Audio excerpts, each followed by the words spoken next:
Hello there, I'm Lesley Atherton, and this little story is called Degree of Delight. Are sky clouds of doubt and worry always being worse than the realities of everyday life? My patient Luke must confront the pointlessness of worrying. It cannot possibly achieve anything positive. Dr. Earnshaw stopped writing and put down his pen, then leaned back on his chair and sighed. His clinic notes were becoming more poetic, eloquent, flowery.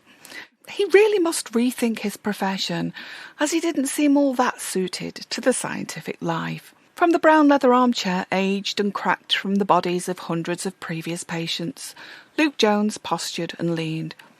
He began to speak. So this is the freedom I was willing to kill for, this is it? Betrayal on top of betrayal, and all leading to cold and bloody congealed murder?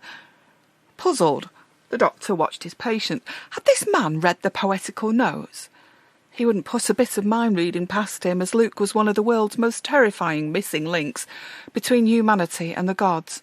Intelligent, charming, and both sharp and cold as steel. Luke Jones spoke further. The liberty to choose is frequently too much liberty, with too much choice and too much pointless and needless responsibility. Struck from his poetic thoughts, Dr. Earnshaw realised he had to earn his salary, and probed further. I'm not sure what you mean. Are you saying that each of your 19 victims was guilty of negativity and betrayal of you, even those who were unknown to you and when you were unknown to them? Even those too young to have any personal responsibility? Doctor, you should know better than to ask such a thing. Luke Jones rose from his seat and walked over to the consulting room's large sash window. The curtains were open and the window glass was too. Outside was the rest of the world, a world that would be permanently sealed off from Luke if Dr. Earnshaw's report did what it should. Come on, David, we're going to get through this, he told himself. Luke Jones is nothing special and he is not insane. He is just a cold-blooded criminal.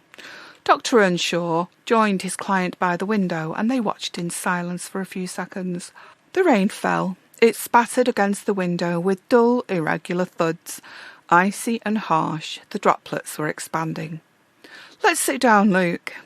Luke shrugged. You could appraise me just as well standing up. Then he shuffled a little, fell against the doctor slightly, then moved back to his chair and sat. We're here for the same reason, Luke. We all want what's best for your victims and to try and help you. And that's going to involve knowing the truth. Luke's legs twitched. So let's begin again at the beginning. What happened on the night of the 17th of March? Luke's left shoulder drooped a little and his right shoulder raised.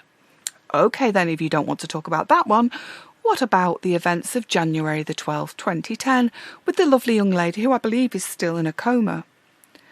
Luke's head retracted into his wonky shoulders even further. Or the young gentleman who ended up in the mortuary the week prior, with your DNA profile discovered in skin cells underneath his fingernails. Luke Jones held out his hands, seemingly in supplication. But Doc, it wasn't me, he wailed, mockingly, and then fell into the floor on a fit of cackling. It was rare for Dr. David Earnshaw to feel such contempt and simultaneous fear of a client. Usually his innate professionalism would kick in at the moment he felt the least amount of disgust for a patient. But Dr. Earnshaw knew that Luke was on remand and awaiting a verdict on his mental state. That was why this middle-aged psychiatrist was watching, listening and attempting to converse with cocky 22-year-old Luke Jones, who was to stand trial on 7 serious cases of murder, of abuse, arson and torture. Dr. Earnshaw had met a great many dangerous men and women, psychopaths, sociopaths, psychotics and plain evil, but couldn't put his finger on why Luke's presence had such an effect on his mental state. The wind whooshed around the window panes, blowing the rain harder onto the glass. David looked at his wall clock and realised that the meeting would be over shortly and that he would have to leave the jail's suite of consulting rooms and drive back home in this weather. How he disliked rain clouds. Hail clouds were even worse, and he dreaded his journey home. "I'll miss her," said Luke, pushing his voice into the doctor's thoughts. "Miss who?" "Your daughter, of course. She was a great lay." David took a deep breath and stood up from his desk. "Luke, Enough. If you don't help me, I can't help you. You insult my family, that's not going to get me on your side. Okay? Okay, said Luke. He smirked at Dr. Earnshaw, and it was only when the smile stopped that the doctor realised the reason behind it. In Luke's hands was the cigarette box he'd stolen from the doctor's pocket, and David knew the contents of that packet: 6 or 7 filter tips, a small black lighter, and a slim yellow box of matches. "No, Luke, don't," he began, but Luke Jones was too far gone to hear. Precisely 1 hour later, the entire administration block had been evacuated. The fire had been contained, but was fierce and burned even brighter when assisted by the contents of Dr. Earnshaw's brandy decanter. Of course, the fire extinguisher was no longer a defier of the flames. Luke Jones had used it as a weapon of war against not only his psychiatrist, but also against the 3 guards outside on the corridor, who now lay stunned on the cold, tiled floor. He accessed a fire axe and several items used for restraint, including leg irons, handcuffs, and what he thought might have been a cattle prod. Luke Jones broke through 4 sets of locked doors, working his way into the outside world.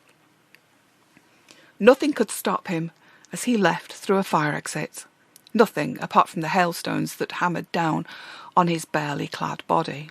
They didn't stop, but they did slow enough to allow the jail's security to have congregated around each entrance.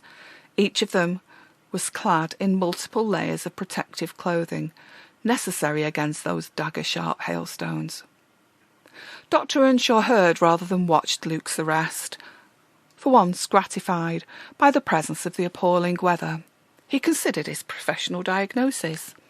No way was he going to make life easier for this man in a mental institution where he'd be protected, treated and encouraged to grow as a human being. No, this man was bad, not mad, and David Earnshaw had every intention of helping the powers that be to lock him up in the harshest prison possible, and for the longest time possible.